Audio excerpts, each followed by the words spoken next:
Good evening, everyone, and thank you for being with us tonight. A special thank you to Dr. Jordan and the African American Museum of Philadelphia for hosting us. My name is Desiree Chang, and I am the Director of Education and Outreach for the Pennsylvania Human Relations Commission.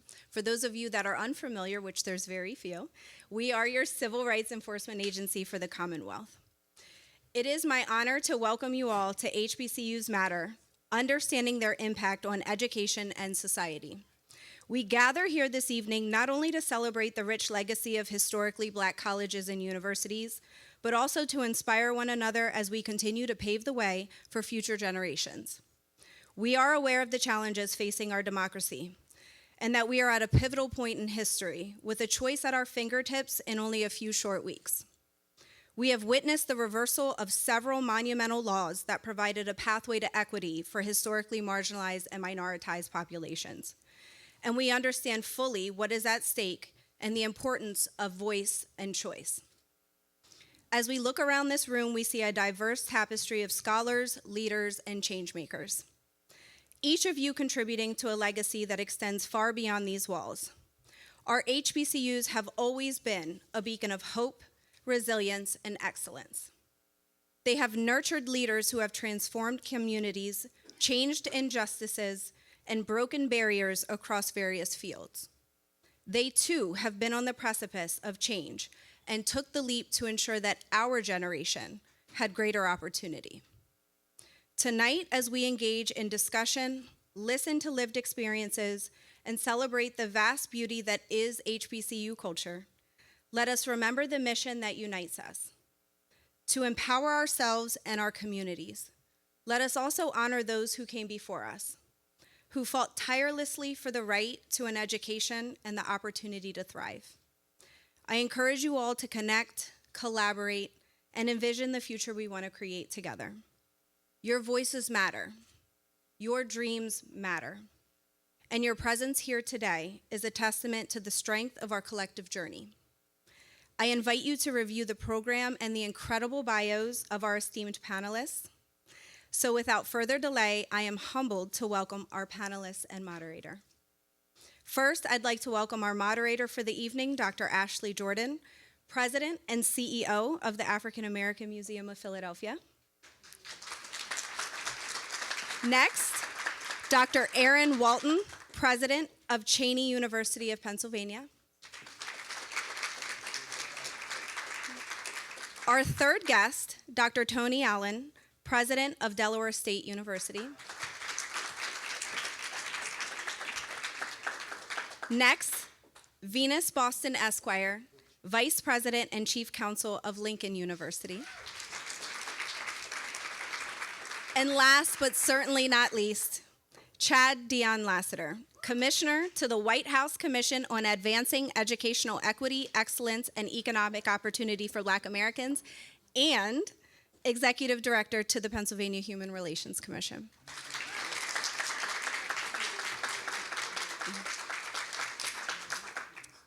And Dr. Jordan, it is my pleasure to turn the floor over to you. Well, good evening, and welcome to the African American Museum of Philadelphia. On behalf of our board and our staff, we are so excited for this auspicious conversation as an institution dedicated to history and culture. We're excited for the partnership that was presented to us by Director Lassiter. Desiree, thank you so much, because the work that we're doing is living history. And no better place to talk about living history than on the campuses of our historically Black colleges and universities. So let's give our panelists a round of applause, because you guys are acting as the gatekeepers of the culture, preserving and maintaining, but also presenting this cultivation of the next generation of change agents through the graduation rates that you all produce there on your campuses. So I'm excited, very excited, as an HBCU alum, as well as a former employee on HBCUs. So Where'd you this go? is just Where'd great. you go? I was at Wilberforce and Central State, All right. and I'm also a graduate of Howard University. All right, calm down, Howard. Calm down. So let us begin. I want to begin with our first question, and it's taken from, in a sense, popular culture. We all know that the famous TV show, A Different World, made HBCUs very popular. Just recently, they celebrated their 35th anniversary, and they are currently on tour traveling around to the various HBCU campuses. But recently, they were here in Delaware at the Wilmington Public Library to kick it off. And I was wondering, from you all's experiences, how has shows like A Different World, as well as this new attention on HBCUs, helped to promote the culture of an HBCU? What is fact versus what is fiction? And I'll just open the floor. I guess ladies first, huh? Yeah. Ladies first. Good evening, everyone. I would just say growing up in that era of watching A Different World on TV and wanting to go to college, I think A Different World and also The Cosby Show, because Bill Cosby was always wearing HBCU shirts on his television shows, it motivated me and intrigued me and inspired me to want to go to an HBCU because I saw people that looked like they were going to actually achieve something and become something. And actually being a black attorney at a black university, but being a black counsel, I know from actually working at Lincoln now, that students look up to those that look like them. So that's what I saw on A Different World, is someone who looked like me. And I saw someone that did not have to go to a PWI to fit in, but actually go somewhere where I actually fit in, and I could still become who I wanted to become. So that's what I gathered from the show. So for me, it was both and. It was coming of age around that time, but also being a product of the black church and the black community in my home. College was always promoted. But I began my journey to the HBCU with a new wave of African-American students that, though we were recipients of scholarships and admittance to PWIs, I came out of Onley High School in 1990. It was on the heels of then former Congressman Bill Gray becoming the president of UNCF. He and my mom were high school classmates at Gratz High. So though I got accepted to Michigan, Purdue, St. John's University, my mom said, this might be the place that you need to go to. A Different World definitely influenced that, right? The mentorship. But the reality was when I got down there, some of the challenges that I was presented with was that dichotomy between dark skin and light skin. So that was a challenge. So when I ended up going into college, none of the females really were talking to dark skinned men at the time. Thank God for Wesley Snipes. But when I left, you had T-shirts that read "Darker the berry, sweeter the juice." But now I'm graduating, right? but it was a major influence because all of the things that I was learning as it related to Paul Robeson, D.W. Griffith's Birth of a Nation, but Oscar Michaux's Birth of a Race, Paul Robeson, all of it, Fannie Lou Hamer, Ida B. Wells, was reinforced when I get to the HBCU. And coming from North Philadelphia, I had also was raised in South Central. Going down south, I learned those aspects of yes, sir, no, sir, yes, ma'am, no, ma'am. And then the individuals that poured into me were two social work instructors, Dr. Helen Caldwell and Dr. Juanita Davidson, who told me I was going to major in social work and that I was going to graduate and come back to Philadelphia. And I was like, well, most people who go to school from the north to the south, they stay there. But they told me, you're going to go back and you're going to use your life as a vehicle to alleviate whatever challenges are from your community. So Different World was an influence. People who had went to HBCUs in my community, in my church, Trine Baptist Church, they were influenced, and it was a great experience. I had a different experience, actually. My mother was a teenage mom, and my father, who just passed away a couple of weeks ago, was long-term drug addicted. And my stepfather never finished the 12th grade, so I didn't really think about HBCUs at all because that just wasn't in my home. But I went to the University of Delaware on a full scholarship. If you know anything about University of Delaware, at that time it was 2.9% African American, which means you could walk across the campus and never see a black person all day, regularly. And my first exposure to HBCUs was working for the Upward Bound program. I worked for the Upward Bound program at Lincoln University, my freshman, sophomore, junior, and senior year. And I was just trying to get a summer job. But I went up there and said, well, I'll be John Brown. Everybody here is black. which is why I kept coming back, really.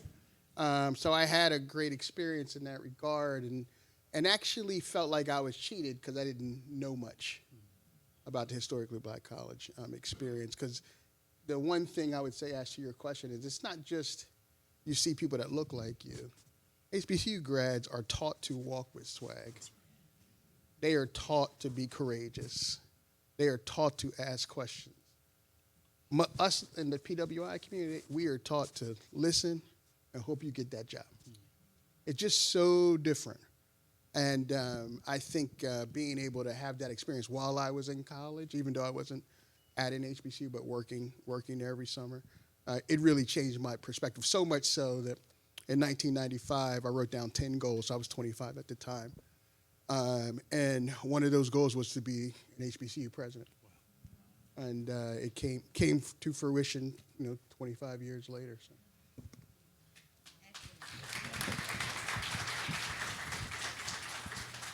Both Different World and the Cosby Show represent a position of pride for me, being probably the oldest person on this panel. I'm pre-television. Wow. And the earliest remembrances I have of TV was Amos and Andy, the Little Rascals. Okay. And we were portrayed in roles that really weren't, what I'm going to say, at the top of the ladder. And when we had programs that eventually came about, like A Different World, it presented us in a different light. And being a member of the 100 and our motto being what they see is what they'll be, that's what our young folks need to do today. They need to see possibilities. Right. And when you look at programs like that, it represented possibilities, because if you're like me, if they can do it, so can I. Mm-hmm. So that's what we're trying to instill in the young folks at our HBCU at Cheyney, being the first. Not having an argument with Lincoln about being the first degree granting, because we're all good. And we're not in competition, we are collaborative. And that's one of the things that Tony and I talked about today is, people are always trying to pit us against each other. Well, don't fall for that okie doke. Okay? Because we work as closely together as any three people that I know of. When I have a problem, they've got a problem. When they've got a problem, I've got a problem. We have problems together, and we discuss solutions. So I think I'm glad you brought that up, because it really represented a new way of looking, a new way of thinking that we hadn't been used to. And it's just gone even further since then. So thank you for that question. Actually, let me just add this, because Brother Walton's so spot on. When we went through our first accreditation since I was president, you get to actually say the kind of person you would like to chair your accrediting body. So I said I want an HBCU president. Yeah. They said, can you name some names? I said Brenda Allen, Lincoln University. Brent called me and said I'm in. And then Brother Walton called me when he was going through his accreditation process, which, by the way, was not easy. What this man has done for Cheyney is of national consequence, by the way. But he called me and said, Brother Allen, I need you. I said, I got you too. So just being able to work in a way that is with integrity, but understands the unique things we are doing with respect to changing the career trajectory of these students for themselves, their families, and communities is important. And I tell everybody all the time, particularly my staff, my big PWI, the alma mater I graduated from, they can't do what we do, and we don't want to do what they do. That's it. Excellent. Great responses from our panelists. It kind of segues into our next question, which talks about what Dr. Allen has just spoke. It was stated how he aspired to be a HBCU president. And I was wondering, for you all as panelists, how did you answer this call to be an HBCU president, or just to lead even the sense of the Human Relations Commission and the work of advocacy on behalf of education for brown and black students of color? So to our panelists. And I know we have an interim, but still the call for leadership is very important for people of color, and what does that mean? Well, I can tell you for me, working at Lincoln University, Dr. Brenda Allen is someone who I look up to, I aspire to be like, and while I sit in the role as the Vice President and General Counsel, my goal is to become an HBCU president one day. The reason why I say this, when I graduated from law school, I started off at working, I wanted to be a federal judge. And the superintendent in my hometown, he contacted me and he said, so this is HBCUs, you already started it off talking about God. He said, God called me, God told me 3 times to hire you. And I was like, no, I'm gonna work for the U.S. Attorney's Office. And he said, no, it's something about you that young people need to see. And he said, you know, I will bring you into the school system. I want you to help bridge the gap between the community and these students, and I want them to see someone who actually has some goals. So I started off working for Washington County Schools, and from there I went to Winston-Salem State. What I saw is being able to give the best of both worlds, to be able to practice law, but to be able to give back to someone who looks just like me. And that's what Dr. Allen does for me. She gives back. She's an inspiration to not just Lincoln University, but this world, and her leadership and what she does as a Black woman and as a Black president who is an advocate for education. And so if I could be like anyone, I would be like her. And this is why I sit here today, because of someone like her and wanted to be a HBCU president.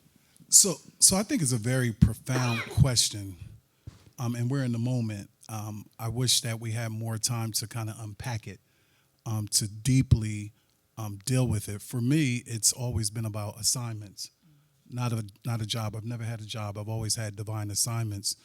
The HBCU gave me the confidence as a person who had a lot of insecurities to walk with a sense of purpose, a mission that's about Black humanity that evolved into, being concerned with all humanity. So when King says life's most persistent and urgent question is, what are you doing to serve others? When King says we must accept finite disappointment but never lose infinite hope, it was really looking at my current mentors, Cornell West, Dr. Walt Palmer over at University of Penn, but also getting in prayer, recognizing I need to reach out to people that I didn't know. So 2 years ago, I sojourned from the Pennsylvania Human Relations Commission to Cheyney University. Never been on the campus of Cheyney University. And I met with a gentleman who I had only seen pictures of him. Whether that was the Philadelphia Tribune, most influential African Americans or whatever. And I'm looking for a person that was like my height, maybe. And I walk into this office, and it's not that, but this man had presence. And I sat, and this man poured into me for 2.5 hours. And I had prayer with this man. And I ended up coming apart like a baby, weeping in front of this man. And I told this man, I have a vision. And that vision is to one day be a college president. I don't know when it's going to be. I said, but I would like to know what you know. And this man grabbed my hand and told me, I'm going to pour into you. And that gentleman is Dr. Aaron Walton.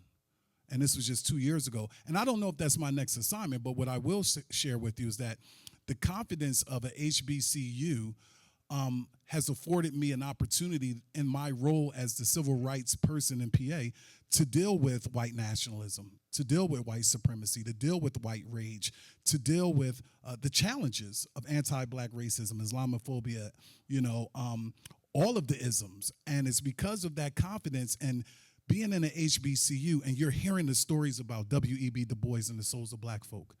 You're understanding, the challenges of Nina Simone and 4 Women. You're learning about, the strange fruit of Billie Holiday. All of these things encompass the opportunity to say, I know how to speak back to scars and suffering. I know how to speak to speak perceived truth to power, and then to do it with the Christian ethics of Martin Luther King. And so that for me has been paramount. And then most recently, because of my big sister, Dr. Vi Cade, who's on the presidential commission with me, I was able to meet Dr. Tony Allen. And I'm just like, wow, right? So, I digress for this moment to say, I'm on stage with Dr. Aaron Walton and Dr. Tony Allen and my good sister Venus Boston. And that means a lot to me. Even with everything that I've contributed to this democracy, I'm still a fan of others. You're not just going to call us short. I know that much.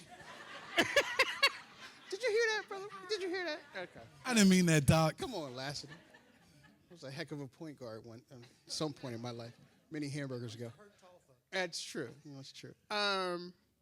No, I hear Brother Lassiter for sure, and I'll try to be as brief as possible. But I am in, when I say I'm in therapy since my biological father passed.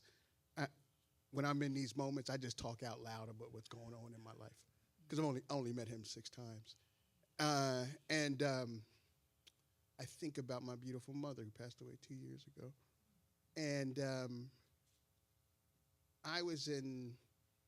I founded 2 nonprofits, leadership development organization called Public Allies, still existing today.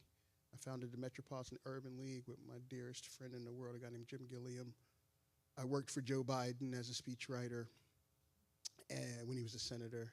And then I spent 15 years in banking. And everybody normally says, well, why would you go do 15 years in banking?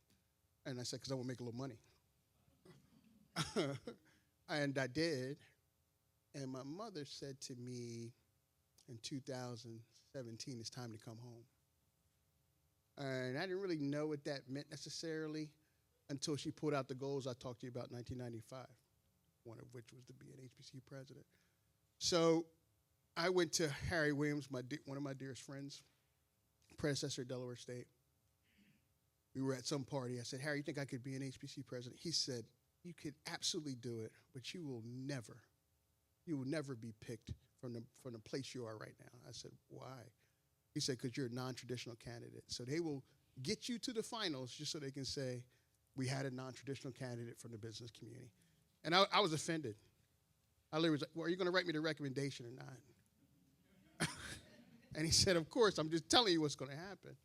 And my first 2 interviews were Lincoln University and Bowie State University. And I got to the finals.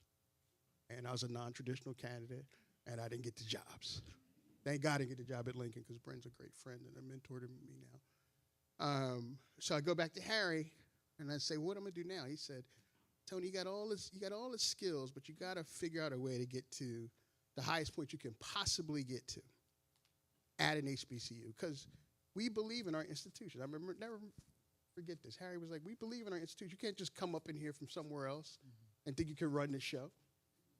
I said, okay, what can I do? He said, I got my provost job is open.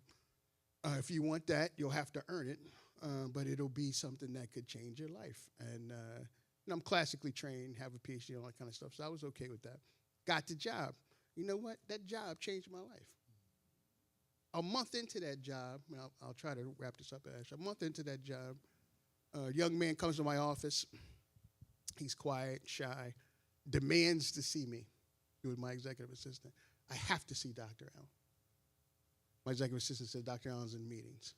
He said, I will not move until I see Dr. Allen. Executive assistant comes back to me, and I literally say, well, does he have an appointment? And my EA said, we don't do that here, sir. I said, okay, well, you have to wait. So he waited for about an hour. And then he finally gets into my office, and now he becomes demure. He's quiet and shy. He's quiet and shy for like 20 minutes. Young man, how can I help you? Young man, can I help you? He said, Dr. Allen, my mentor at the Browns Boys and Girls Club in Wilmington said, when I get to Delaware, when Dr. Allen gets to Delaware State, I have to come see you. I said, young man, how can I help you? He said, I'm homeless. I said, how long have you been homeless? He said, since I was 16 years old. I said, how long have you been at Delaware State? He said, I'm a sophomore here. Brothers and sisters, just for a moment, think what it takes to be 16, homeless. Think about college. Then apply to college. Then get into college. And for 2 more years, never tell a soul about his plight. So immediately I'm like, well, you're not homeless anymore. I got you housing. You're going to work with me. My intern for the rest of his time at Delaware State. Drove me crazy. That young man now is an inner city teacher in a Washington public school. And I know that he is teaching kids that share his exact plight. His exact plight. So when I tried to get this job and was denied, it was right that I wasn't denied because I wasn't prepared. When God prepared me, he showed me just how powerful it could be. And I got many stories like that. Many stories like that. But that is why I don't see this as a job. You know, one of the HBCU things I'll say that drives me crazy is sometimes they treat the presidents like kings and queens. We're not kings and queens. It's an avocation, and it's hard. It's hard. Most of the time when I tell, Carrie knows this, I tell people when they call me Dr. Allen or Mr. President, I generally think they're cursing at me. So I just say, call me Tony, so I can read through all what you're talking about, right? Because we got to solve this together, and we all in it together. It is not about the profound legacies of one woman or one man. It's about a 187-year legacy that built the black middle class, by the way. That built the black middle class. So our avocation is real, and the more that we share that with you all, and then you hold us accountable in a different way, the better we're all going to be.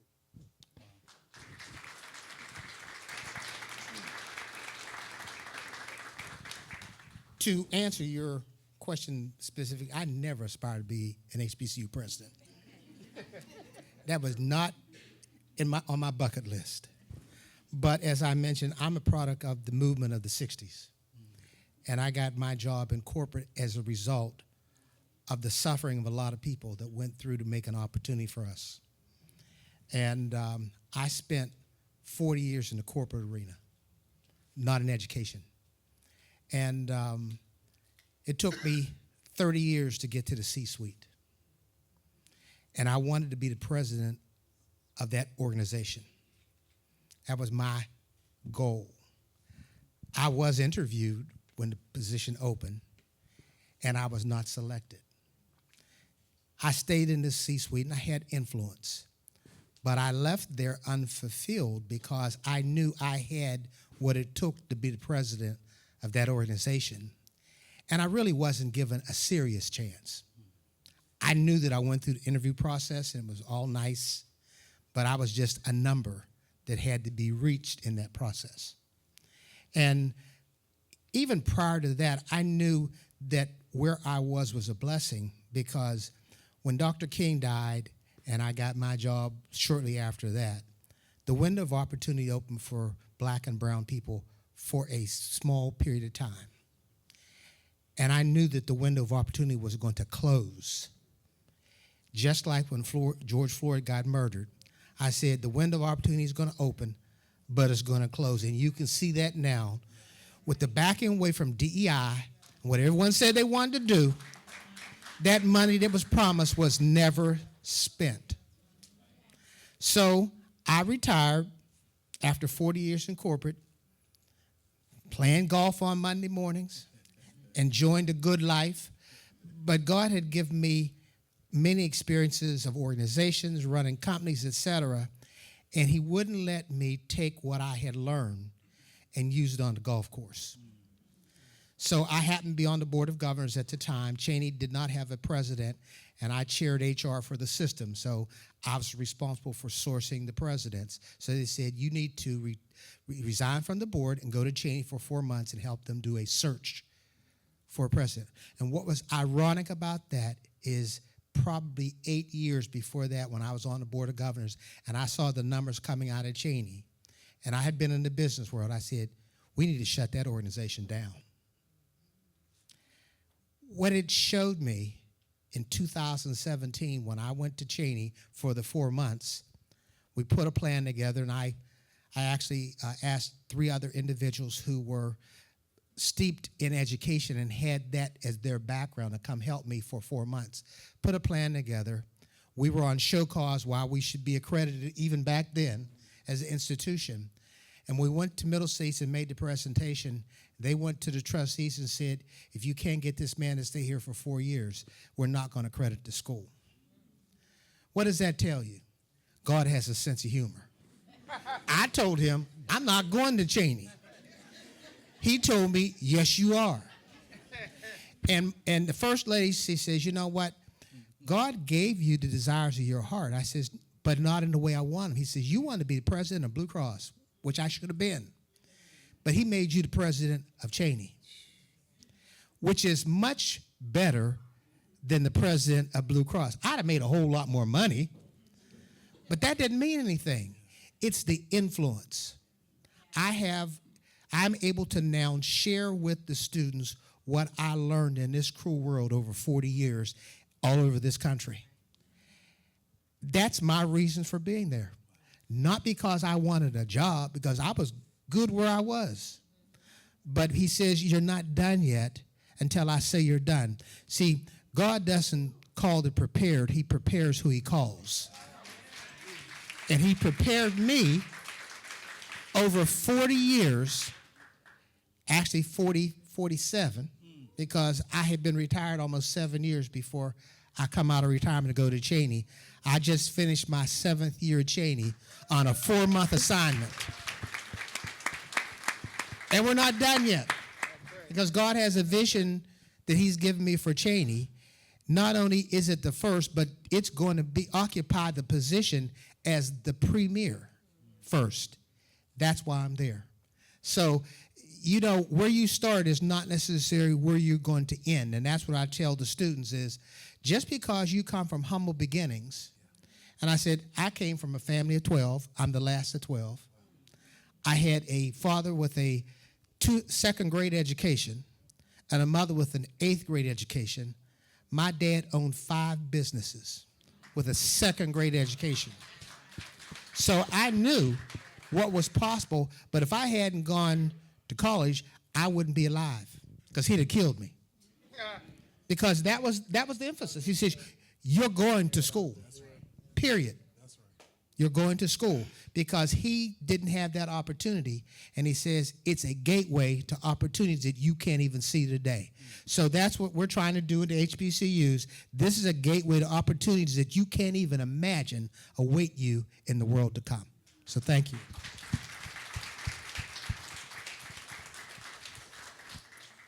Now, Dr. Walton, we're going to have to pass around a collection plate, because you are taking us to church today. This is what, Thursday night? It's Thursday night pastoral Bible study with you. But this has been great. I think you touched on 2 things that I want to kind of get to. And the one being the financial resources of an HBCU. As a park guide for the National Park Service, I had a chance through their Greening Youth program for HBCUs, a chance to intern with the National Park Service. And one of my sites was the National Council of Negro Women. We told the story of Barry McLeod Bethune, but we had to talk about her work there in Daytona. And she said in her words, with $1.50 and faith in God, she started Bethune-Cookman College. Mm-hmm. There is something to be said about HBCUs and faith to overcome insurmountable odds. What do you say about yesteryear, when we know they had less resources then, but we're still able to get it done, compared to today, where we know people have resources? How do HBCUs compete in this market with the needs in comparison to other PWIs? And we're going to ask that you silence your phones. Thanks for this important conversation. Let me start with that one, because in my former life, I ran subsidiary corporations, and being associated with a large organization that had money, I was always given money to start these companies, because most businesses fail because they're undercapitalized. HBCUs started off being undercapitalized. They continue to be undercapitalized today. So if you're starting behind and you don't have the capital to build the infrastructure and get what you need, it's a big challenge. It was a big challenge at Cheyney. When I got to Cheyney, Cheyney had no money. Don't have much today. But we had potential. Okay?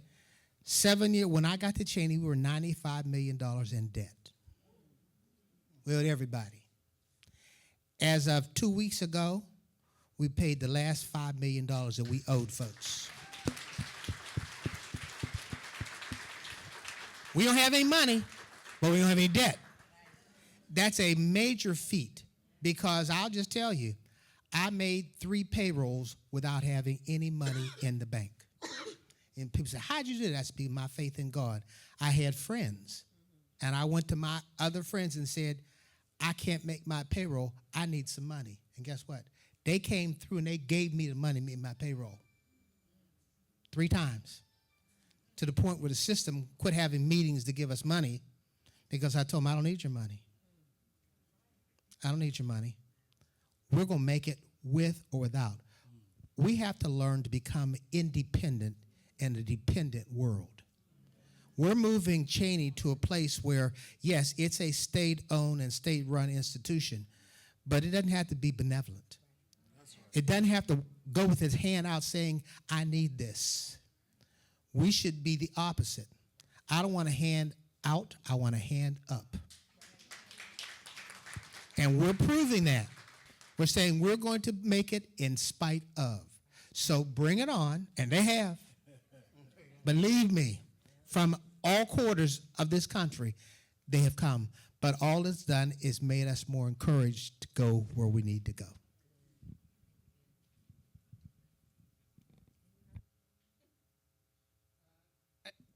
Can we stay on Cheyney for a minute?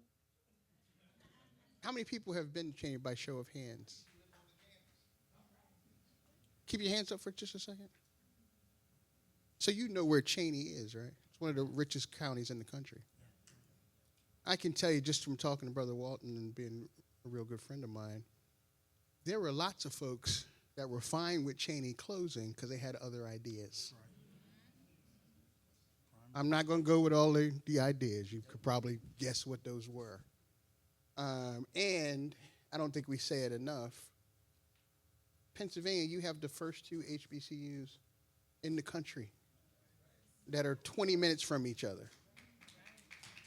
And I'm saying that because I think that we don't talk enough, and I'm talking about my colleagues and I, we don't talk about the assets we have. We talk about the deficits we're facing.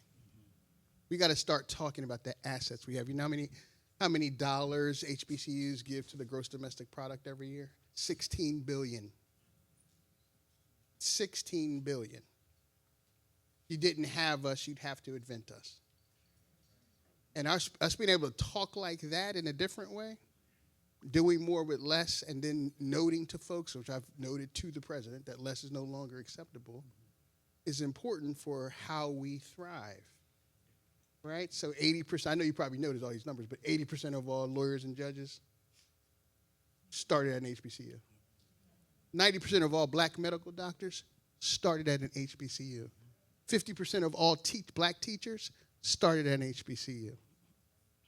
If you talk about STEM, 25% of all black STEM professionals started at HBCU. What would you do if you didn't have us? So, you know, I told you I worked for Joe Biden. He chose me to chair the White House Advisory Board on HBCUs. And I asked him, I said, Mr. President, are you serious? He said, watch me. And in his administration, $17 billion to HBCUs. More than any president in history. And if I could be political for 2 minutes, just remember that when Barack Obama needed a man who shared his values in 2008, he chose Joe Biden. Am I right, Mouse? And then when Joe Biden was losing the race in 2020, a guy named Jim Clyburn, who was a South Carolina State graduate, HBCU, said, we know Joe Biden, and Joe Biden knows us. And Joe Biden will tell you, he saved the election. And then what did Joe Biden do? Choose the first black woman an HBCU grad to be vice president of the United States. And we wondering about who we should vote for, black men? Yeah, something's wrong. We wondering about who we should vote for? Yeah. I'm just saying, and Brother Walton just said it, windows open and windows close. Elections have consequences. And no doubt. I think that macro perspective is needed, and I operate on the micro perspective of, coming out of Johnson C. Smith 1994 and looking at my peers and saying, hey, every time we get the financial perspective from alumni contributions, why aren't we giving? Right? We those of us who went on to masters and PhDs in the PWIs, we give to them. So what I try to do is simply put together, a cohort of my peers to simply say the same way we give to Brown and we give to the University of Penn and we give to Cal and UCLA and Stanford, let's give to Johnson C. Smith. Our current president at Johnson C. Smith was a classmate of mine. And the sister's doing some amazing stuff. The executive director of the Philadelphia Human Relations Commission, Kia G., her and her sister went to Johnson C. Smith. I'm a senior. They're a sophomore. They're right out of, Uptown. They're right out of West Oak Lane. So you have two HBCU graduates who are running civil rights agencies in the Commonwealth. And so one of the things is no matter what our experiences are, and I don't want to discount our experiences, but I hear a lot of my peers that when we got out of Smith the first couple of years, I didn't have a good experience. Well, the reality is I'd like to push back, and I did. A lot of us got admitted to our HBCUs with 2.3 GPAs, right? 2.5 GPAs. Somebody took a chance on us, right? From that black church tradition, somebody prayed for me, had me on their mind, took the time and prayed for me, right? And so a lot of folk were graduating Johnson C. Smith with me, not magna cum laude, but thank you, Laude. And so to turn, not everyone, but a lot of my buddies, and I know this is being recorded, so I'm going to send it to them, wrote those huge checks for, George Washington and Georgetown. And so, I encourage them, and I still encourage new generations, is don't turn your back. That's on a micro. And there's a lot that when we build this up and we reached out to all of you, HBCUs matter all the time. Not because of, the affirmative action decision, the racial reckoning against the backdrop of the global and historical pandemic, juxtapose that with Chauvin putting the knee on the neck of George Floyd, and now all of a sudden parents are like, I'm going to send my child to the HBCU, right? HBCUs have always been there, given the context of these campuses with PWIs and all of the racism.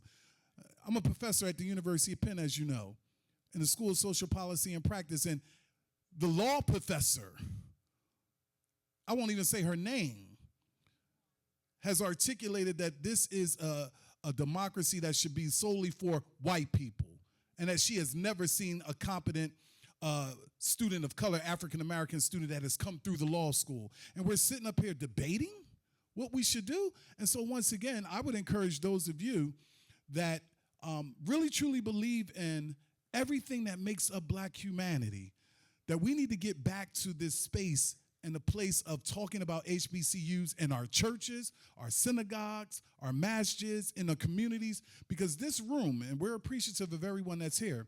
We have the UNCF here, and we have others here, but this room should be standing room only with young people in the moment that we find ourselves.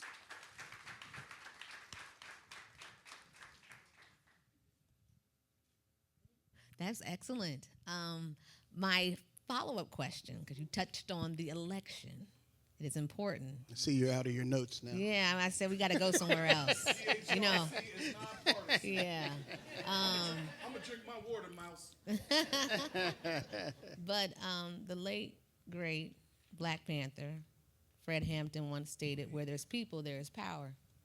And I do believe that this election is aware that there is a voter demographic that they need to connect with on HBCU campuses. HBCUs have produced activists, great activists, Dr. King. We got the summer of 1955, the Freedom Rider. I mean, there's on and on and on. But what do you say about today's next generation of HBCU students currently and activism and what that looks like for voter registration on HBCU campuses? Yeah, well, let me just say that my students are really active, but they also want to be empowered. And it's our responsibility as HBCU leaders to make sure that they feel empowered. Now, when you empower your students on campus, that means sometimes you are the target. And I've been the target.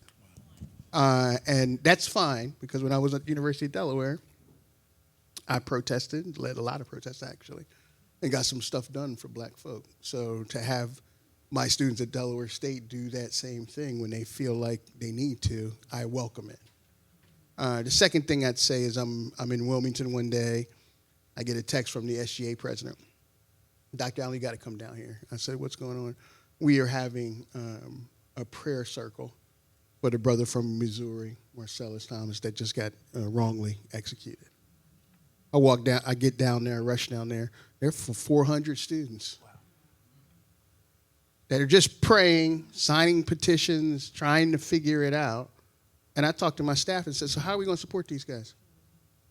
Because they want to be engaged, but we have to empower them. So since 2 years ago, we started our voter registration campaign. We've registered 1,500 Delaware State students to vote. And I'm a habitual line stepper, as Charlie Murphy used to say. So I'm very close to the political line on what a college president should do. But I think it's very important that we step out on faith sometimes in the moments that matter. And when we do that, our young people will respond. And we have to be ready to do two things. One, help them along in that when they ask you. And when they're not asking you, don't tamp it down. Don't tamp it, which is very hard to do. I have personally found that very hard to do, but it's very important because they are no different. We might think they're different, but they're no really different than how we were at the time. They are just they're operating in a different environment, right? So when I'm a writer, so I spend a lot of time writing, 2-page, sometimes 3-page letters to the university community. My SGA is, Doc, you can't put it on Instagram. I mean, we get what you're saying, Doc, but if you can't put it on Instagram, right? So it's really about meeting the students where they are. And when you meet them where they are, they will respond. They will respond. So we're going to take it to the first degree granting institution, Lincoln University. And we want to... From somebody. I'm sorry. And when we talk about activism and students being active, I want to take it back to 2023 when our Freedom 14 students marched from Lincoln University, from the arch at Lincoln University, and walked 66 miles to Harrisburg for the release of state funds. And what I want to say about our students is, out of the 4 state-related institutions, we are the only HBCU that is a part of it. And those students recognized when we were facing financial difficulty that if we did not receive this money, not only could it affect us with scholarships, but it also could affect the students that were attending, because at an HBCU, we recognize that our students come from low socioeconomic backgrounds, and they actually need the money to attend schools. So our students, 14 students, they walked. Not only for Lincoln University, but they walked for the 3 PWIs that was within that institution as well. They didn't just think about themselves, because as an advocate, whether you are a minority advocating, an advocate still advocates for the greater good of the people. And that's what Lincoln University does. They not only looked out for themselves, they not only stood in the gap for themselves, but they stood in the gap not only for the state-related institutions, but as our student Drake Smith said, we stand in the gap for all students at HBCUs. We stand in the gap for our first Cheyney University, which is the first university in Pennsylvania as well. We stand in the gap and we make sure that we're advocating. And while it was small, it was still big, because once they hit the steps in Harrisburg, it wasn't even maybe 2 weeks later that we received the funding. That's advocation. And so they continue this today by actually advocating for voting rights, advocating to get students out to vote, and working with national civil rights leaders as far as how to get students out to vote for our national election. So they're actually mobilizing. They're finding ways to move, and what we do as a staff, faculty and staff, as we continue to help them in any way that we can. I'm going to say, Tony made a tremendous statement. We got to meet the students where they are. I hear a lot of older people say, well, we didn't do it. I says, yes, we did. We did the same thing that these young people are doing today. It was a different time. But folks that were older than us thought the same thing about us that we're trying to think about our young people. The reality is they are the future. I says, they're going to be in charge. If you want a bright future, you help them. You don't suppress them. So what we're trying to do is, you know, the scripture says old men are for counsel and young men are for war. They're our warriors. They have to be out there on the front line. Our job is protect them while they're on the front line and give them the tools that they need to be effective. But I see a wave today with these young students that I have not seen in years. They're serious about their plight. We need to get out their way and get up to date, because I sit and have some conversations that blow my mind. I have to pretend like, oh, yeah, that's cool. And I'm saying, Lord, have mercy. But you know what? You got to be relevant to where they are, because it's their world. We have to fit into their world, because we're getting ready to leave this one. We're in the fourth quarter. We don't get extra time, and I know that. So they're doing what they should be doing. We should be encouraging them, not discouraging them. So I'm glad our kids, they're stepping out. They're having their voter drives. They're doing their own thing. Even though we're supporting them, they're doing it without us. And that's what's important. I'm being poured into. That's right. We are being poured into for this wonderful soul session about why HBCUs matter. And for the last question, because then I'm going to turn it over to our audience, I believe that Dr. Tony kind of touched on this a little bit about, for many of our students, it's their first time leaving home. Regardless of their background, regardless of the circumstances, sometimes HBCUs act as extensions of social services for our students.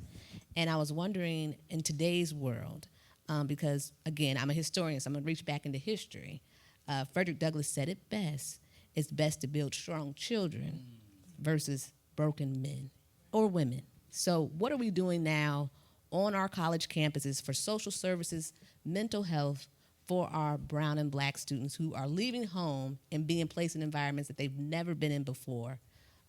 What are we doing? Even in areas of education, like the GPA is important. Maybe you have a student who was undiagnosed, might be in need for IEP, whatever the accommodations, but how do we combat that? Well, let me say a couple things. That's a great question. I'm going to go back to COVID for a second. So I have great timing. Became an HBCU president in January 2020. Met my dream in January 2020. Then God played his jokes in March 2020, and had to send all the kids home, except for 200. Those 200 were homeless. They didn't have another place to go. I could not send them home. Couldn't do it.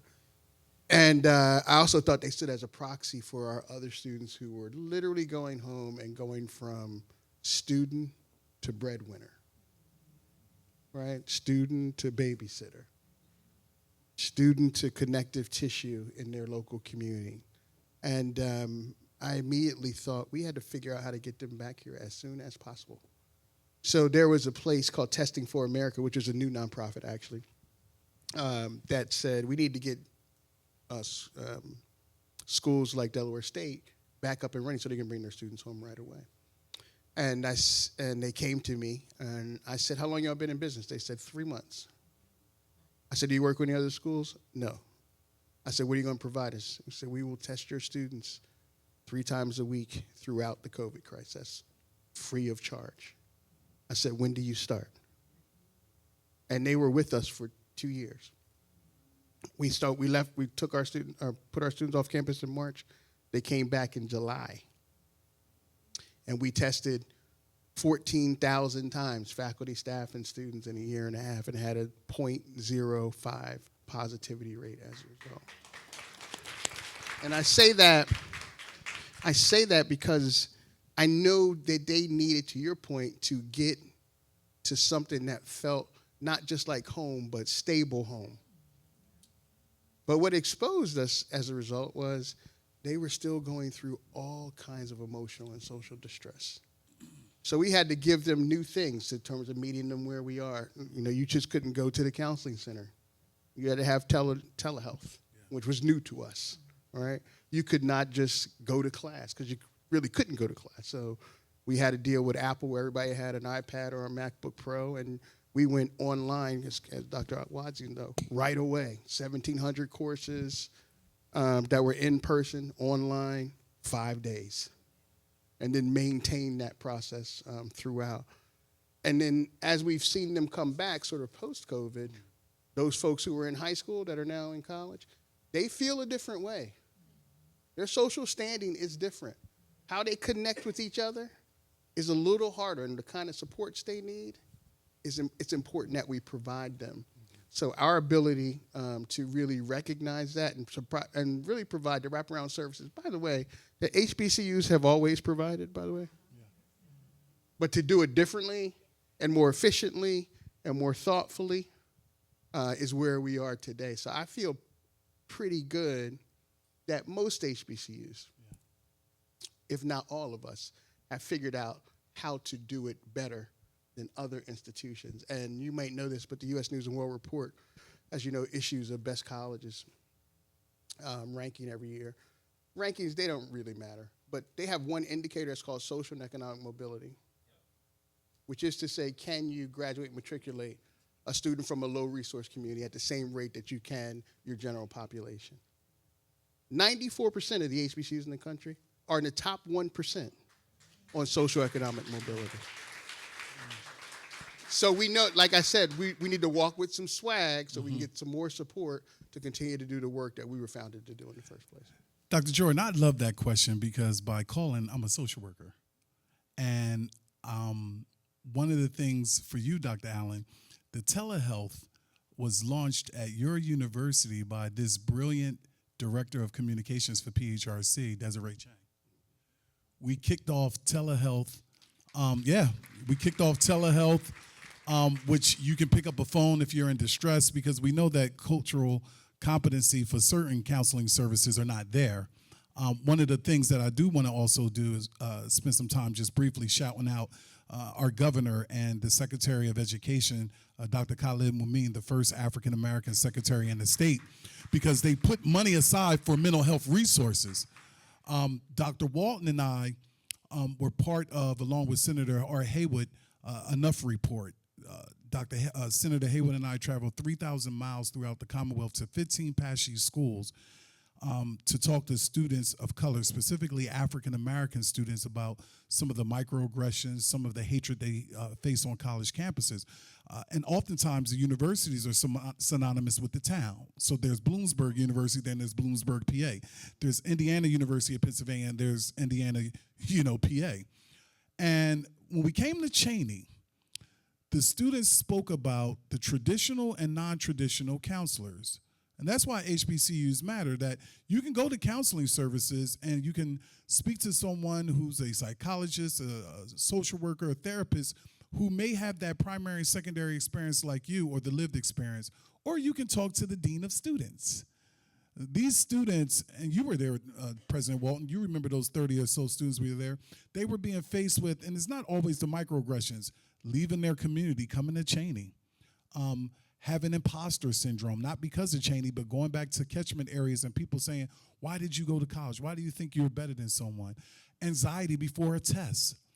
The pressures to succeed. I want to pledge, but I got to stay on this 3.0 GPA. And if I go under, then I might lose my academic scholarship. So many challenges, right? The data that we're still trying to, massage as it relates to COVID and the isolation factor. One of the things that excites me is that we're now paying more attention to mental health. We're able to, and specifically with our young black males, we're able to say it's a safe space and a brave space and what I call a beloved community to be vulnerable, to be hyper vulnerable, to be sensitive, to not get caught up in the machismo, the cool pose, the bravado, the whole masculinity. Not every person's masculinity is toxic. I mean, I'm sitting next to a man that just got choked up talking about his mother and father. And that's something that's important because there's the African proverb that says the lion's story will never be known if the hunter is the one that tells it. We have to tell our stories, and that's what this gathering is for tonight. The last thing I'll say, from a mental health perspective, I think that what we need to also do on our college campuses for the HBCUs is encourage our young black men to consider the calling and the profession of social work. I think it's important. I think it's very important. We started an organization at University of Penn in 2003 called the Black Men at Penn School of Social Work Incorporated. The first school on Ivy League campus of black male social workers with masters in social works and PhDs and doctors in social works. And I've been the president since 2003, and it boasts over 70 individuals that have come through that university. We need that on HBCU campuses as well, because that's one of the ways that we, with the Black Men at Penn School of Social Work Incorporated, have been able to target working in communities and in schools around mentoring youth who have a parent incarcerated in the state of federal prison, because we come from some of those communities and we come from some of those situations as well. If I were to just use a brief wording, it would be whatever it takes. That's it. We know the problem.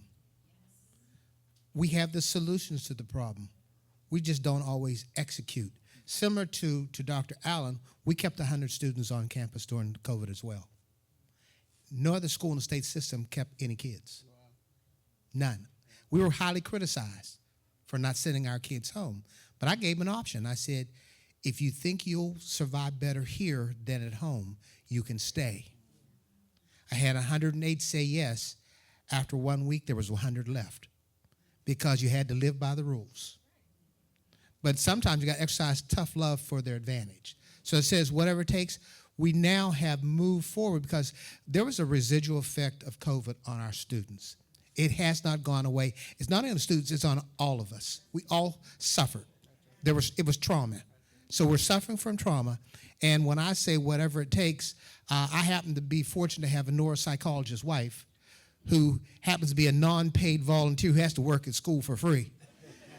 Because she laughed at me for God laughing at our sense of humor. I'm laughing at her because I said, you have to now help the folks here at Cheyney because he gave you those skills. And I'm saying whatever it takes, because she was the best at what she did for 38 years. Okay? So why shouldn't she share that with the kids at Cheyney? So now she has to be part of that process. Thank you, Sister Walton. Hey, actually, before you go to the question. Say something. Oh, go ahead. Do we have a mic that we can run to her? Sister Walton, we're bringing the mic to you.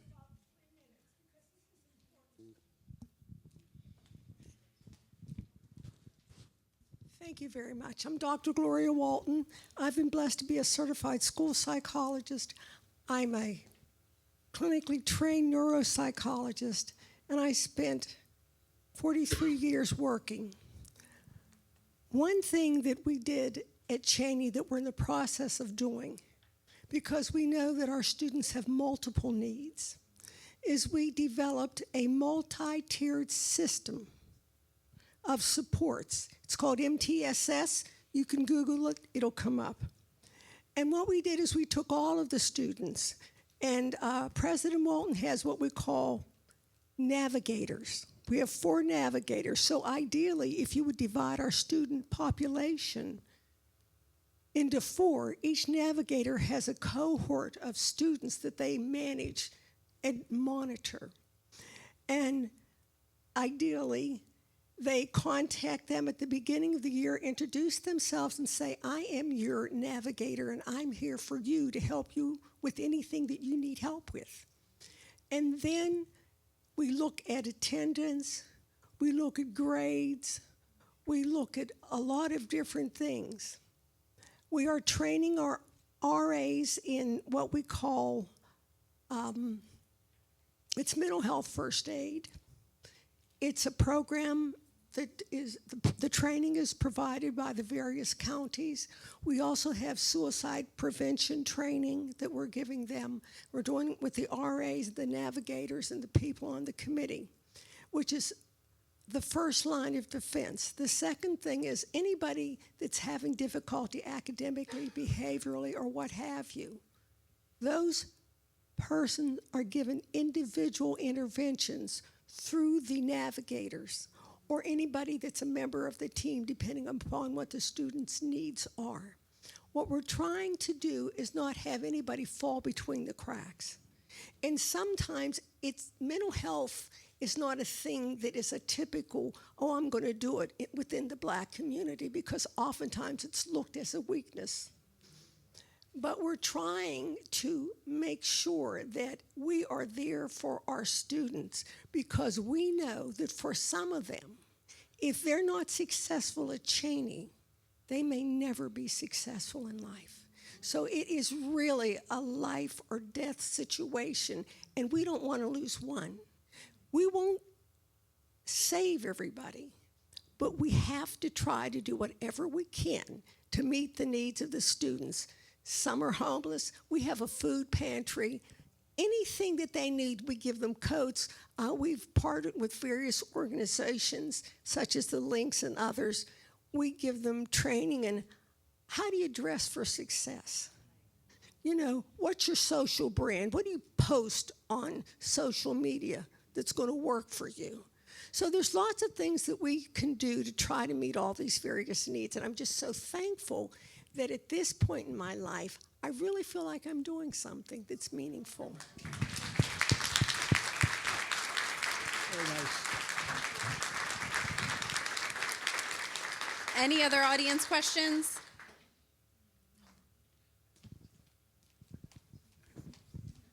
Thank you very much. My name is Lucas Martins. I'm a history PhD student at Temple University. I'm from Brazil. And probably you might be wondering why in the world I ended up in a conversation like this, but I do have a personal story, and I do want to share really quickly, because when I moved to this country back in 2019, I went to the state of Georgia, to the city of Atlanta. I was living in a house. The one that was the owner of the house got a fight with their partner. We had a shooting situation, and I had to move abruptly. And what really saved my life, and I was homeless for a period of time, was an HBCU. I decided to join a Black church back then.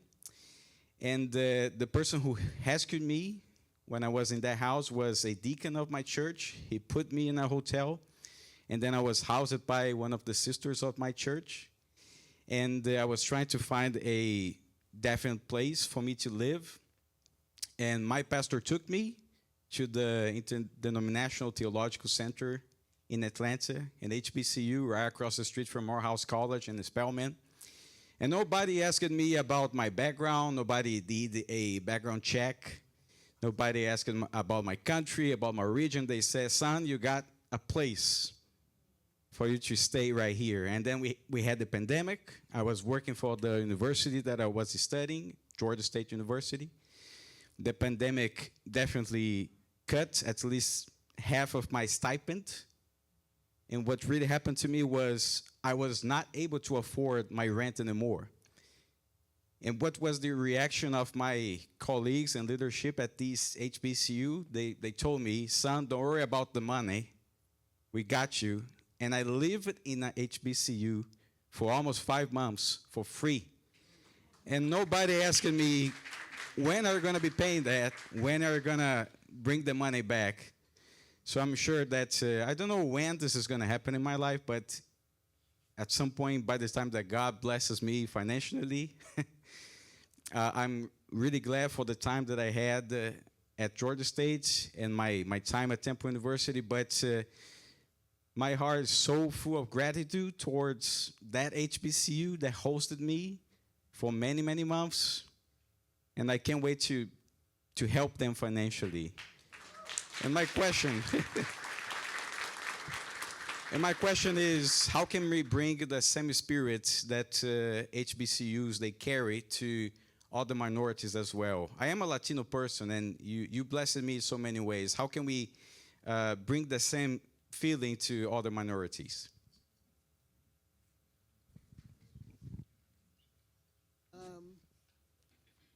First of all, thank you for your story. That's a very good question. I would say, though, and I think Brother Lassiter mentioned, certain Brother Walton did, HBCUs are not just for black folk. Never been. So it's not your story is not shocking to me. At Delaware State, we have a very strong group of dreamers, children of undocumented workers, who couldn't go to any other university in the country, and that chose Delaware State.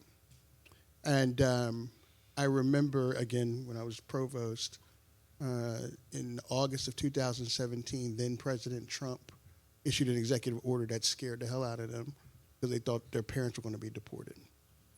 And a guy named Kevin Noriega, who I still stay in contact with, said to then our senior senator, Tom Carper, the American flag is the only flag I've ever pledged allegiance to. A day later, we had a forum just for the Dreamers. So think about that as just 75 students. We just wanted to wrap our arms around because of what was happening. You know how many people showed up? 900 folks. 900 across the university. And I'll always remember the SGA president at the time got up and said, Dr. Allen, can I speak? I said, sure. She spoke directly to those dreamers and said, we were invented for folks just like you because you are us. People who have been otherwise locked out or underserved by a system that didn't see us as talented or of value.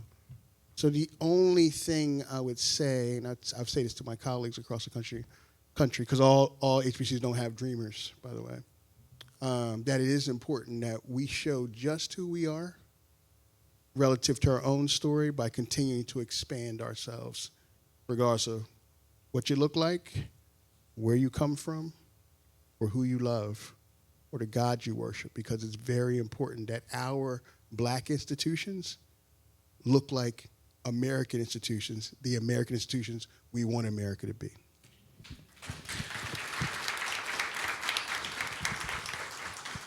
I'll just say that you'll find HBCUs to be inviting. And I think that's one of the things that's oftentimes missed with the black experience in this democracy. Dylan Roof is able to go into a church in Charleston, South Carolina, because black people saw his humanity. We're not a monolith. Those 4 young ladies who lost their lives, those 4 souls that lost their lives in that Sunday school in Birmingham, okay? So when whites and others, and in your case Latino, comes on HBCU campus more often than not, and I don't have any qualitative or quantitative data, the presidents, they know this, we're going to embrace you. That's just who we are. We might talk some shit, excuse my language, but we're going to embrace you. Like, we might say something What like, happened to church here? Well, hold on. well, you know. Damn, Brother Lassiter. I'm sorry. God ain't done with me yet. through with you yet? Yeah, but you know, I mean, I'm just being real. Like, we might be like, yo, check that white boy out, but we gonna hug him, and he might even pledge Phi Beta Sigma, or he might pledge Alpha or She. That's our tradition. But let's look at just briefly what happens when we're on the PWIs and the microaggressions in the classroom by the professor. The professor who says, and I'm looking at you, ma'am, if I can use you just briefly, the professor that says, you've missed 5 of my classes, and you're like, I'm here and I'm taking notes at every class, but it's just that you had a different hairstyle for the first class, the second class, the third class, the fourth class, and the fifth class. And they didn't see your humanity. And so I would say that, we're in a moment where HBCUs matter, certainly, but they matter for all people who would consider these universities.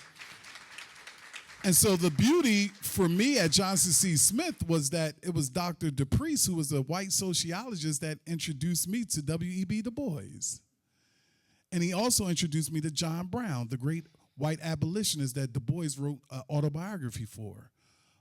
And so I think that, once again, that's the beauty of HBCUs, right? And I'm not trying to be divisive here. What I'm just simply trying to point out is that it's not without its challenges, but if you come onto that campus, you're going to find people who are going to give you love because we're loving people. You're going to find people who are going to, treat you with kindness because we're kind people. And you're going to get some soul. Well, in your case, you already got some, right? Being Latino, but you're going to enjoy. You're going to enjoy the whole entire. Stay with me. You're going to enjoy the whole entire ecosystem of the Black experience at an HBCU, and you're going to have some memories. And so I'll end by saying, what you're talking about, giving back, that's going to be appreciated. And I think those of us who have some affiliation to HBCUs, my aunt is in the back. My Aunt Debbie is in the back. She's in a leadership role at Lincoln University, and she's always talking about how alumni need to give back. We need to give back. And I apologize for the word that slipped, but my wife know them words, they slip sometimes. So she Dr. Tony, she gonna lay hands tonight. She gonna tell me, why you, cause you embarrassed the family. I'm sorry, Stella Lassiter. Tell her pray for Tony too. And I would just echo to say, being a product of an HBCU, I will say this. When Dr. Allen asked me to be on this panel tonight, and she was like his other college presidents, I was like, who? You want who to be on this panel? But the one thing that I've learned from an HBCU is that I am enough. So regardless to whether, I consider myself just a vice president up here with all of these presidents and this executive director. The one thing Dr. Allen told me when we was walking in is, be ye also ready. And so I'm ready. And so when I say that, when I look at HBCUs and being a product of it, when we think about the purpose and the origin of it, it was created for African Americans and that community because we did not have access, right?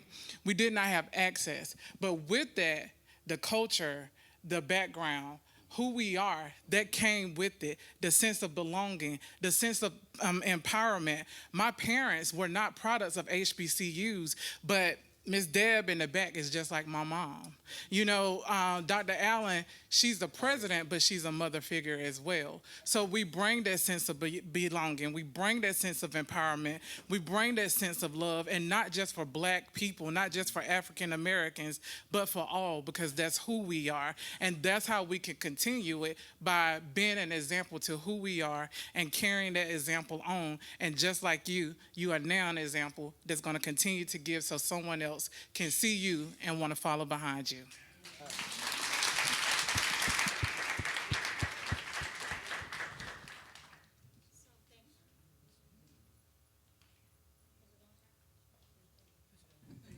Is it on? Okay, so thank you. And thank you all for your panelists for all your contributions that you have stated today. I want to say that I agree with you regarding the path of social work. Definitely. My mother was a social worker, and she's also a teacher. And doctor, I agree with you that no one should be left behind. But what I want to question as a provocative question, what are we doing with the high schools? At one point, the high schools, the kids, they went to school, they did economics, they did woodwork, they did home economics. And I understand that you have graduated from an HBCU. and that's a good thing. But what are we doing to bridge that gap of those kids that are not able to get into that system, into that pathway? What are we doing to bring them up and bridge that gap? I'm happy to start.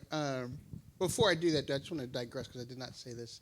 Could Dr. Carrie Wadzi and Ms. Joanne Means please stand up for a second? So they are twins. Carrie's been with us for a long time. They're both of their father taught at Delaware State for 37 years, I think it was. And they do this together. Joanne works for TD Bank.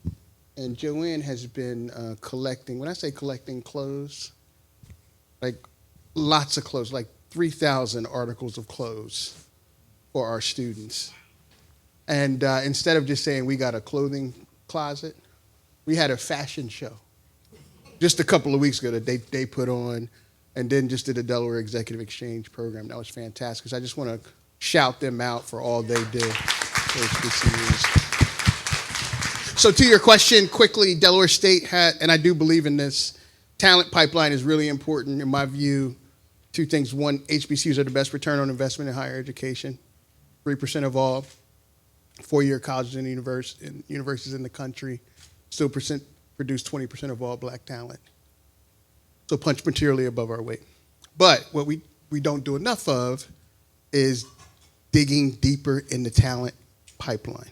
Now, you remember my story. My first job was as an upper bound counselor at Lincoln University working with high school students, which I know changed their life because it was changing my life when I was in college.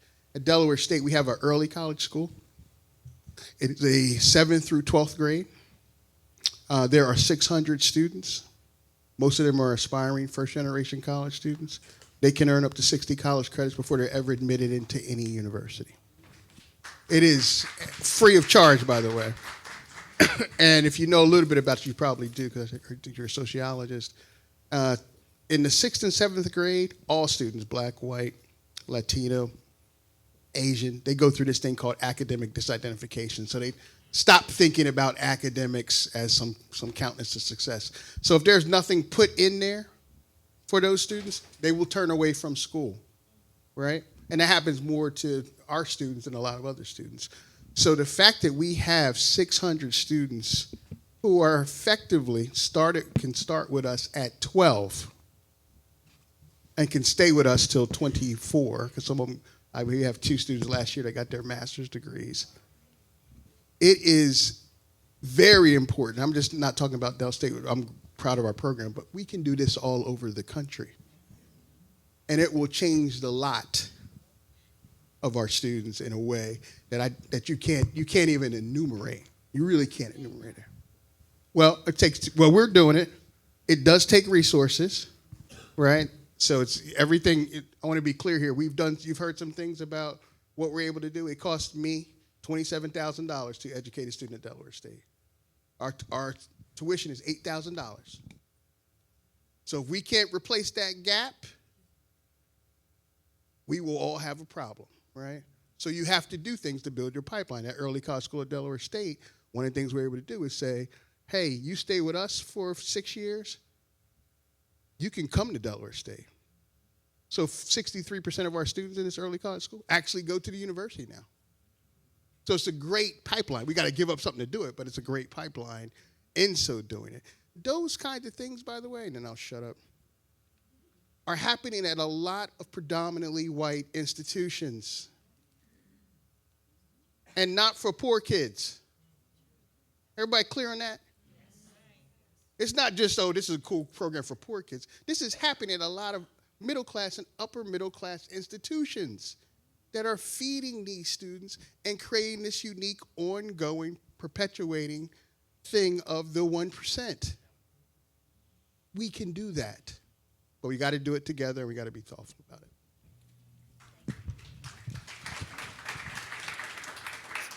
I'll comment. There's no question. It is a resource issue. There's no doubt about that. But you can't let the lack of resources stymie you from doing anything. So what we're doing is we're encouraging the alumni to provide funds for us that bring the high school students to the summer bridge programs so they get 6 to 12 credits before they graduate. and hopefully they'll pick Cheyney.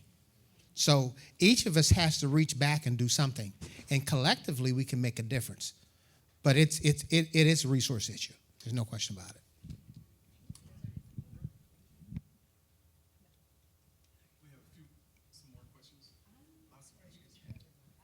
There's a lot of questions. We probably only have maybe one. I'm sorry.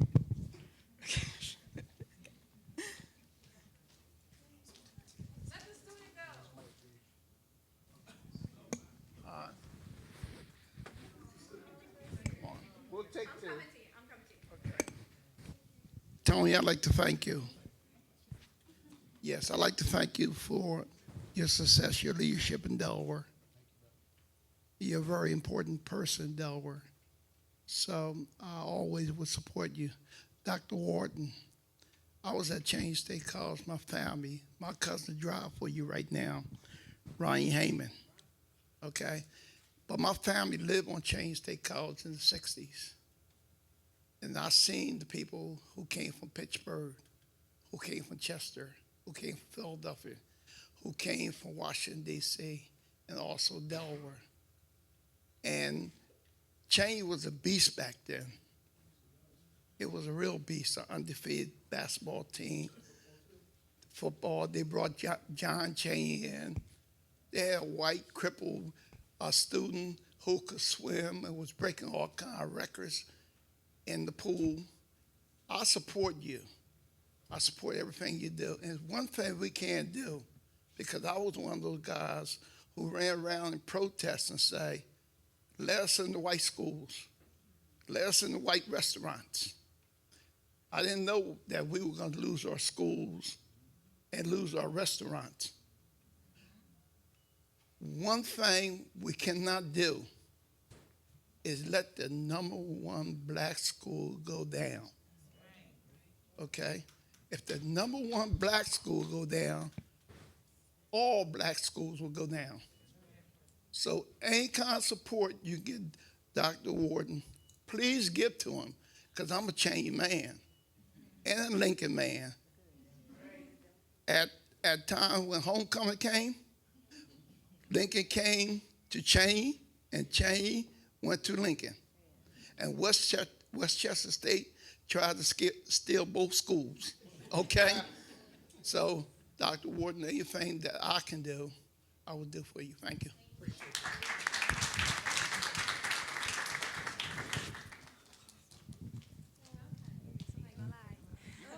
Okay. All right. Good evening, everyone. My name is Serenity. I'm a 19-year-old music performance major at Community College of Philadelphia, and I am here with my sister Imani and my dear friend Anthony Jones. I'm gonna be so honest. Like, it feels so surreal and so astonishing to be here as a black young female and to stand in a room full of black excellence that's willing to listen to young, youthful voices. I'm gonna be so honest. In the beginning of the year, I wouldn't even imagine I was standing in this place. Me and my sister, we dealt through many trial and tribulation. I would like to emphasize how y'all mentioned the concept of who I am is more important than who I was, because I always like to stand on the notion that the world can say no to you. Your mom can say no to you, your dad can say no to you, your teacher, your uncle, anybody. But even if you have all them no's, all it takes is one yes. That's right. All it takes is one yes, That's and your right. whole world can change. And as I stand here, so full of nerves, but yet with a big, bright smile, I am so confident to say that I see a whole lot of yeses here. And since I see a whole lot of yeses here, I am so grateful that my generation, we have something to be hopeful in. And we are, both of us, all of us actually, well, right here. We are, I'm so nervous, I'm sorry guys. We are part of an organization called Black Girl Votes.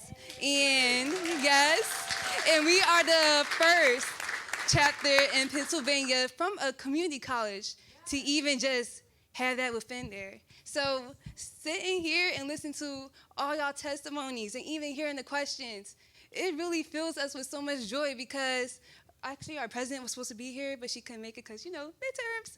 But I'm going to shout her name out, Michaela Myers, K for PA, period. But in the community college of Philadelphia, it's diverse. But brown and black kids alike, we want our voices to be amplified. So coming here today and meeting and hearing HBCUs, we need more of that. We need more kids to be hopeful that, hey, I'm going to be in a room where I can flourish and succeed. And no matter what major I'm in, computer science, music, art, nursing, film, I can still accomplish and be who I want to be in this world today. So Excellent, thank excellent. you so much. Go get a picture with the panelists. Go, go, go, go, go. Come on.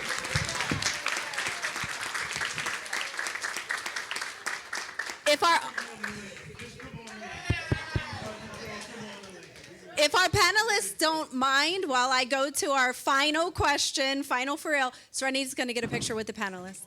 Go. Go, go, go, go, go. Can I take them too? Quickly. Come on. Go ahead. Thank you. I'm excited. I am so excited to hear that young lady because I am a substitute teacher and I go in and out of those high schools. And every time I get to one of those people who has something, I'm just so excited. And I tell them just today that they have a plan, that they have something on their mind, and everybody's not going to college. And that's a reality, but that they have something on their mind. But the thing I really want to say is social workers are great, but guess what else what else we need is some men teachers, some men substitutes, people who have worked just like you, did their 40 years, come into the schoolhouse. We need you. Like I said, I'm a substitute and I'm a Lincoln grad, LU for life. LU for life.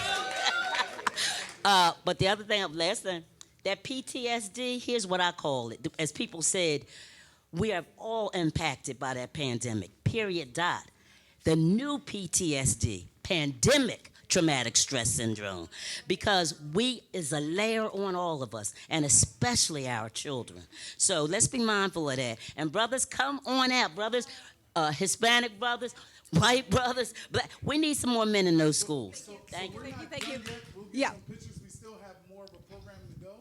So if everybody can just give it 5 more minutes. Young people, we're really excited about you. But Yeah, we're not finished, but we do want to be mindful of time just for those that planned and paid for their parking until 7:30. So in typical PHRC fashion, I just want to, on behalf of our team, thank you to everyone at the PHRC that came, that participated, we're not done yet. We're not done. That came and participated and assisted in making this event. Edie, Lassiter, and I have spoken about this for months, and to see it come together, we are very grateful and appreciative. But here at the PHRC, we don't just express our gratitude verbally. We like to do it with a tangible token, and tonight is no exception. So if we can just ask our audience members to hang tight with us, because our partnerships here at the PHRC mean the world to us, and we appreciate our moderator lending the space, and the presidents and our vice president for agreeing to take the trek here in Philly on a weeknight to be here for this fruitful conversation. So with that being said, I want to turn it over to Edie Lassiter to do what we always do. So as Director Chang said, this is nothing new. We give our highest award, which is our PHRC Social Justice Award. We've given it to Anita Hill, Melissa Murray most recently, Eddie Glaude, Bernice King, Tim Wise, Juju Chang, John Quiones of ABC News. I mean, the list just goes on. And so we would be remiss if we did not do that today or this evening. and it reads HBCUs Matter, Understanding Their Impact on Education and Society Social Justice Award, presented to Venus Balson. If you can come down.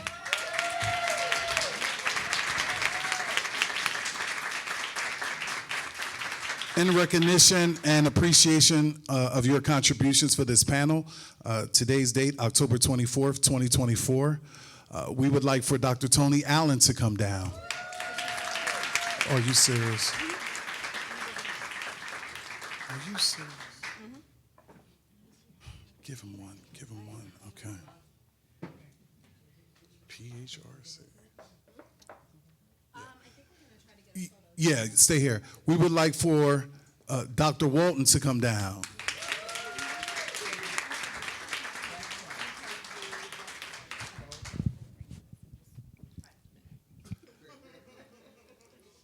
We would also like for Dr. Jordan to come down.